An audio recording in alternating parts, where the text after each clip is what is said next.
يعني الحاجة اللي غيرتني كوني أم يعني عجيبة اللي عمري ما تصورت أنني غنكون أم. داك النهار ما تنساليش.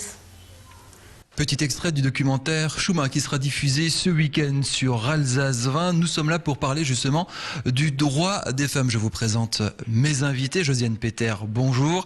Centre d'information sur le droit des femmes et des familles ici à Strasbourg. On va parler avec vous également.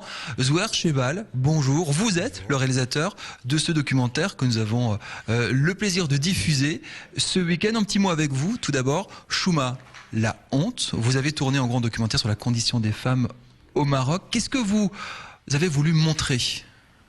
En réalité, Chouma, c'est la honte liée à la pudeur.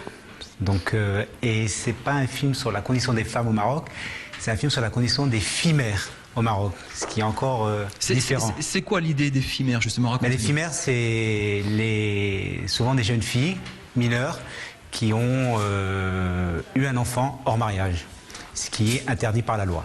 Elles subissent à la fin tout le même châtiment, c'est-à-dire l'exclusion de leur famille. Voilà. Alors, il n'est pas question ici de faire des parallèles hasardeux entre ce qui se passe au Maroc et en Alsace, mais on a quand même voulu se poser la question de la condition de la femme aujourd'hui. Est-elle encore victime de discrimination et de problèmes? Et nous sommes là au centre. Josiane, rappelez-nous les missions, les défis du centre au quotidien. Oui, donc les missions du CIDEF, c'est d'une part une mission d'intérêt général en faveur des femmes et des familles, accompagnement à l'emploi, insertion, vie sociale et vie professionnelle. Alors Zouher avait dit quelque chose d'assez important, il y a des femmes, ces femmes-là sont exclues de la société. Aujourd'hui, dans votre quotidien, dans les femmes que vous voyez ici en entretien, est-ce qu'elles se sentent par moments exclues de la société, de la famille, de l'entreprise, etc.?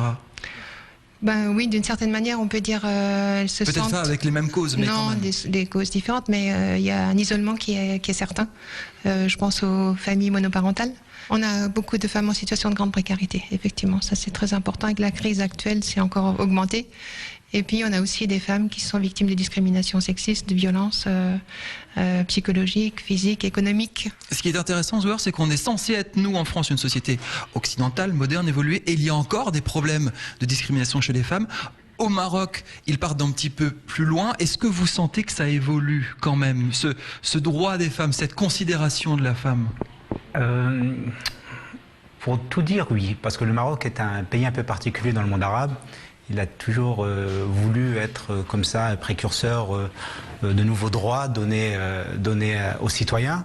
Mais le problème, c'est que sur le terrain, il y a ce qu'on appelle le poids des traditions. C'est-à-dire, on continue à faire référence à la charia ou même à des choses qui n'ont rien à voir avec la religion, mais simplement des phénomènes culturels. Ce qui fait que, voilà, au Maroc, ça reste quand même très compliqué. Très pesant. Ah ouais, c'est très pesant. Ces stéréotypes et ce poids des traditions, on les retrouve en France également. Je veux dire, c'est vrai que ça ne fait que amplifier la situation, mais le poids des traditions reste très présent. Et les lois existent, mais ne sont pas forcément appliquées. Mais au niveau du quotidien, on voit qu'il y a encore un décalage important. Le divorce.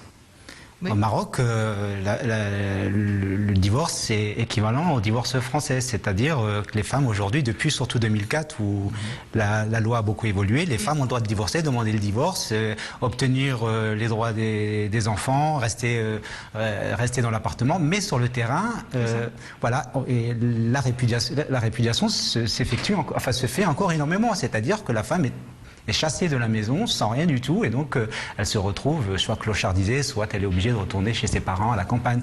Et vous êtes confronté à ce genre de problème, type de situation, c'est-à-dire aussi des femmes qui sont obligées de partir de chez elles avec les enfants pour fuir un conjoint violent. Et ce qui est plus grave dans les stéréotypes, c'est que souvent les immigrés qui sont en France ont souvent des idées beaucoup plus arrêtées et stéréotypées que ceux qui vivent maintenant au Maroc, en Algérie ou en Tunisie. C'est des pays, c'est-à-dire c'est des pays qui ont évolué et qui ont su un petit peu s'adapter. Les gens ont changé. Moi, j'y suis confronté parce que je retourne tout le temps au Maroc. Alors que les gens qui vivent en France sont des gens qui sont arrivés il y a 30 ans, 40 ans, qui venaient des campagnes. Et ils continuent à penser comme... Dans la campagne marocaine d'il y a 30 ans. Voilà, c'est exactement ce qui arrive aujourd'hui en France, quoi. Alors je retiens une chose quand même, Zouher, dans votre documentaire, il y a du témoignage.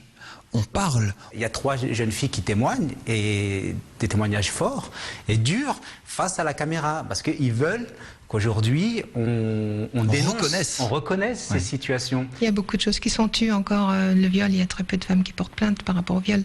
Donc à ce niveau-là, il y a tout un travail aussi d'explication à faire par rapport aux jeunes filles, aux jeunes femmes. Le documentaire Chouma est à voir à partir de samedi 13h30 sur Alsace 20. Regardez-le, les témoignages sont absolument passionnants. Merci beaucoup de nous avoir accueillis ici au Centre d'information sur les droits des femmes et des familles.